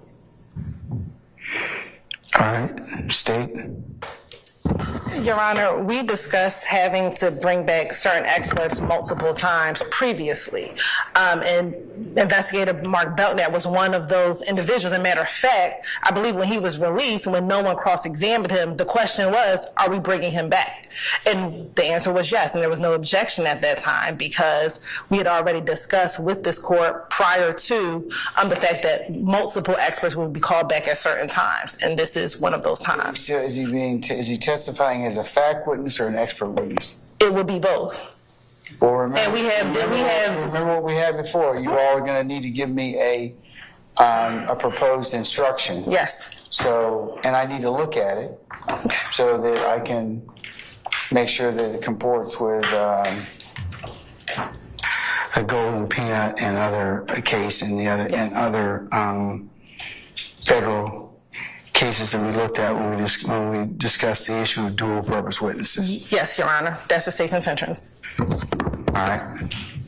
In Your Honor, we did discuss Investigator Belknap and other witnesses testifying more than once. I concede that point, but that was for the purpose of, as a fact witness, to address facts regarding different overt acts. We understood that officers involved in this case may be involved in one overt act and investigating another overt act. And we understood that, and that's what we discussed. We did not ever, to my recollection, discuss an expert coming in and being called repeatedly to testify as an expert.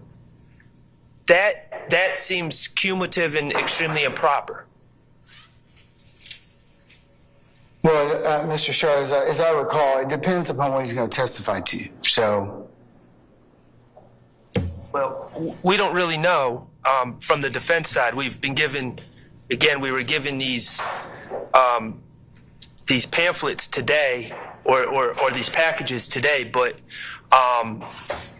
he extensively testified to the history of YSL, to signs of YSL, to different identifiers of YSL, all of that stuff already, and just to constantly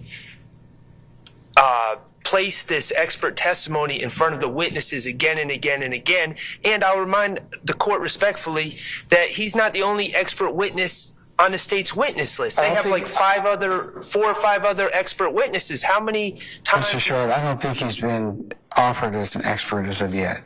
I think he's just testified as a fact witness. He was definitely, respectfully, Your Honor, he was definitely testified as an expert earlier. He was the second witness called, I believe. First witness. My memory's kind of... Judge, he was, but we specifically did not ask Detective Belknap about specific matters that we knew would be presented as evidence because we did not want him opining on specific acts at that time before they were presented. We actually addressed this with the court. I know you did, but here's the challenge it's going to place. I think that I'm going to let you all decide what you want to do, but I think it would be better and easier for you to have him testify about all the acts and make it cleaner so that you give him, like, he testifies all about the factual predicates and then he testifies as an expert. Because if not, he's going to be up here multiple times. And that's going to be a problem. Your Honor, we've planned our case in a way, and so we know when Investigator Belknap will be present and accountable. He won't be up here multiple times as an expert. Well, the Golden Peanut case, it kind of talks about that. And I don't think it anticipates recalling a witness multiple times for facts and for evidence, for expert. I think you all are going to have to make a choice. If not, I'm going to sustain the objections. It will at some point. Because that's kind of the challenge you're going to have is that the jury is going to, you run the risk of confusing the jury. And I don't think that is how they recommend the Supreme Court recommends that you call these particular witnesses.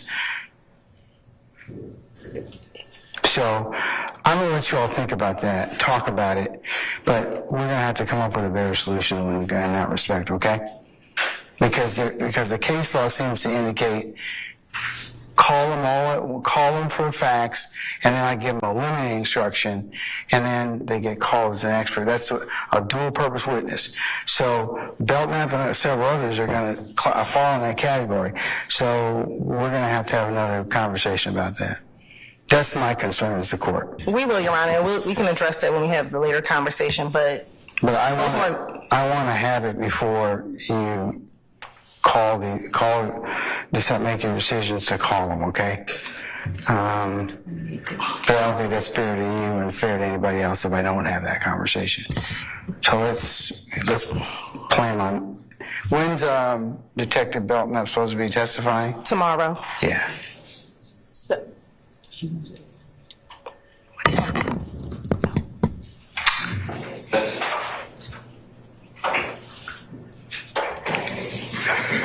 Well, one of the suggestions I might have would be that you all as the councils kind of get together and caucus and see what you want to do. But I understand the states, you want to present your case in a certain way.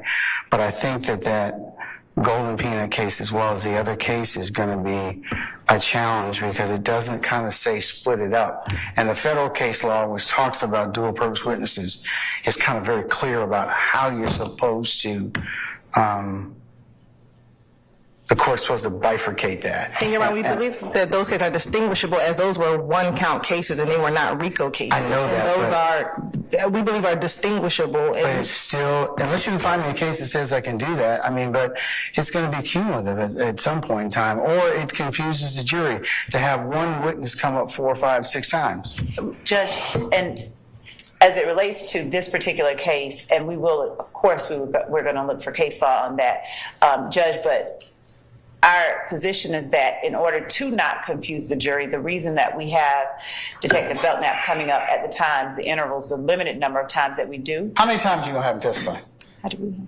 Your Honor, after this, it would only be one additional time, and that would be much later in the trial, and he would be solely as a fact witness at that point. That is when, I believe it May 9th of 2022. So he will only be testing one additional time, and that would be solely as a fact witness. All right. Think about it. I'll take it up tomorrow morning, okay? Thank you. All right. Anything else?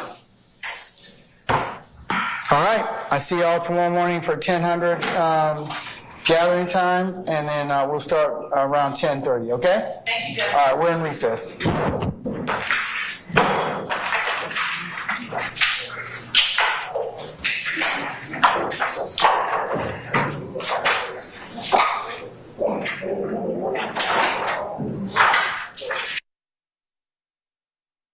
Hey there, I'm Jesse Weber, and thanks for watching the Young Thug Trial here at Law&Crime, where we bring you live coverage of high-profile trials and individuals accused of committing some pretty terrible crimes. I'll tell you one thing, it's a stark reminder that the world isn't always the safest place. Well, that is why I want to shine a light on this week's trial coverage sponsor, Morgan & Morgan.